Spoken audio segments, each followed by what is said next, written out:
Let me tell you a story. Story about bread.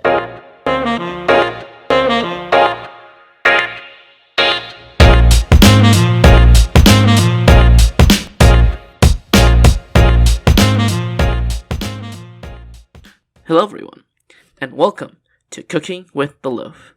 My name is Perth, and today I wanted to talk about sourdough. Now I know there are already really good introductory videos on making a sourdough, but I am a novice baker, and I just wanted to highlight the fun side, all the trials, tribulations, and triumphs of baking. And so I decided to make this video today. Now, I've been baking for roughly a little over a year now. My sourdough starter is about that old. Actually, this sourdough starter has actually flown over seas twice now. It's very hardy stuff, and it's very, very hard to kill. Now, as you can see here, this is Wednesday night. I'm mixing up my starter, feeding it. It's been 2 weeks since I've last used it. Cover it up with some cling film and put it in a warm place overnight. And hopefully I get some bubbles. That's the next morning. And we're looking at our stuff. It's kind of bubbly. Not as much as we want, but that's okay. Right, we're going to start making the autolyse. The autolyse is where you're just hydrating your flour so that it's ready to handle the starter that you're about to put into it. So we're throwing bread flour in, and we're also going to be throwing some whole wheat flour in there as well. Now, whole wheat flour is actually really healthy for the starter because you're trying to feed it a very diverse diet that isn't just plain unbleached bread flour. And we're also going to add some warm water to hydrate the dough. Let's actually check in on Perth in the past. See how he's doing after he's poured the water into the autolyse. Now, I prefer to mix bread in general with my hands, but you're welcome to use like a wooden spoon or something as well. Yes, Obi. Do you have anything to add? Oh, good. He's talking to the cat. Alright, now it's been an hour after that. We're now gonna go ahead and mix in the starter with our autolyse. And here comes my first mistake. So I've floured the surface, and I'm starting to mix the starter into the autolyse, trying to get it all spread out. Now, I say mixing by hand is probably the best way because when you're learning to make sourdough, you have to learn the right consistency of the dough, and by mixing by hand, you learn the feel of the dough faster. Now, there's a big problem with this dough. It's really wet, and I mean really wet for like a dough that's meant to be part of like a wet recipe where like the dough tends to be sticky to begin with. This is really wet by its standards. Clearly, something has gone awry. Anyways, as I'm mixing it all up, it's just not working out. I can't figure out why. And well, eventually, you gotta do something about it because this is sped up time. I ended up needing this about 5-6 minutes, which is way too long for the dough to just stay sticky like that. So what ended up happening was that I had to add flour. Now I started off with just a single handful of flour, mostly because I don't want to dry the dough out, albeit the danger of baking in the baking world really is wet, so if you add too much water, it's much more difficult to deal with, rather than just slowly adding more flour to a wet dough like I'm doing. But the important thing about kneading dough is the montage.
Alright.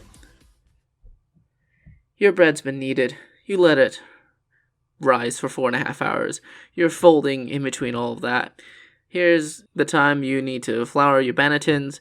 Bannetons you can get on Amazon. They are a little expensive sometimes, but you'll make do. If you don't have one, that's okay. Next week I'll actually make a proper video and show you like single day bread recipe. The dough is ready. I'm most likely wetting the counter and my hands and the bench scraper so that it doesn't stick so much with myself. And now we can start forming the boules. Now here's another mistake I made. See, it's good to keep your hands wet while you're mixing with the dough and stuff like that, but what I'm doing is over-wetting my hands.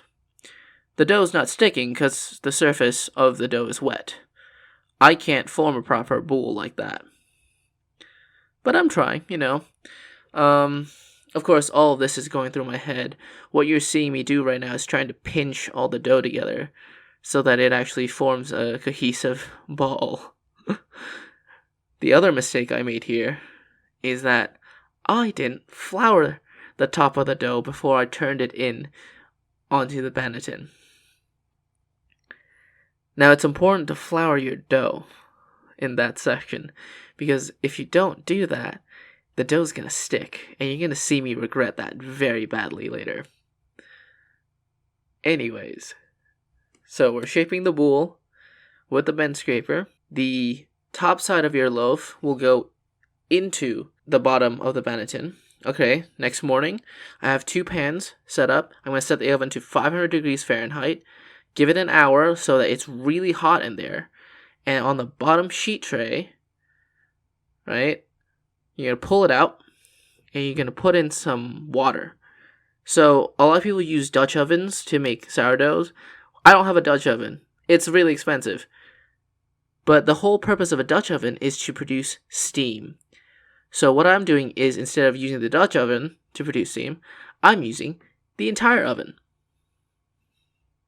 Alright, now here is the key moment for baking. It is the moment where you flip your dough over. This dough has been rising in the fridge, by the way.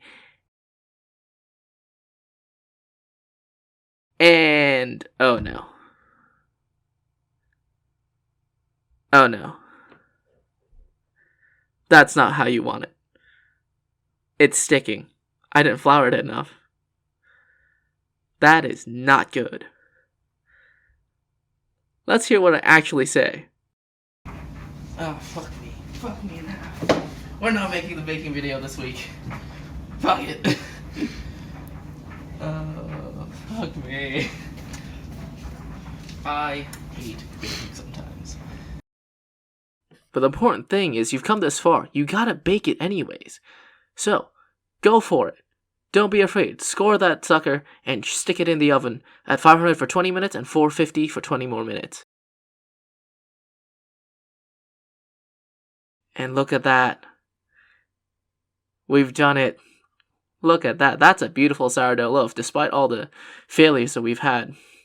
But the most important thing...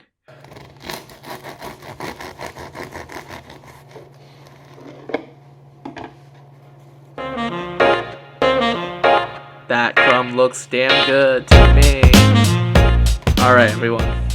Thank you so much for watching. I hope you've learned to never give up on your baking, no matter how hard it is. So keep baking, and I'll see y'all next time.